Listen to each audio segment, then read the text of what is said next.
আসসালামু আলাইকুম প্রিয় বন্ধুরা, দেখেন আজকে আমি আসলাম এক মাখই খেতে। মাখই ক্ষেত কিন্তু দেখেন এই যে কীভাবে মাখই বাত্তি করে তার কিছু দৃশ্য দেখাইতেছি। গাছ কিন্তু আগে পাতা দিয়ে ভরপুর থাকে, আগে কিন্তু এরকম থাকে, কিন্তু যে সময় মাখইগুলা শুকানোর জন্য বাত্তি করার জন্য হয় সেসময় কিন্তু ওই যে ডান্ডি কাইডে এইরকম শুকা দেয়, গাছের ভিতরে শুকা। তার কিছু দৃশ্য দেখাইলাম, নিশ্চয় আপনাদের ভালো লাগবো।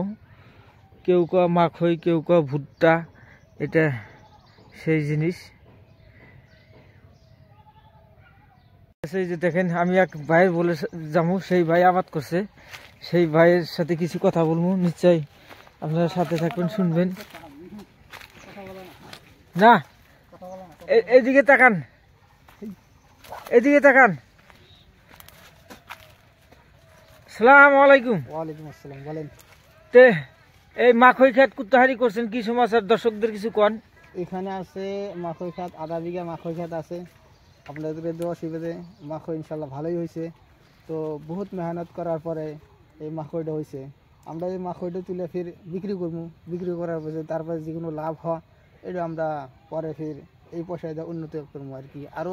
আরো 10 কৃষক ভাইদের আহ্বান জানান যে আপনারাও করেন, আপনারাও লাভবান হন। হ্যাঁ হ্যাঁ, আপনারাও এটা মানে আবাদ বেশি বেশি করে আবাদ করেন। ফার্স্ট আবাদ করছি, আর এই আবাদে বহুত লাভ হয়ে গেছে।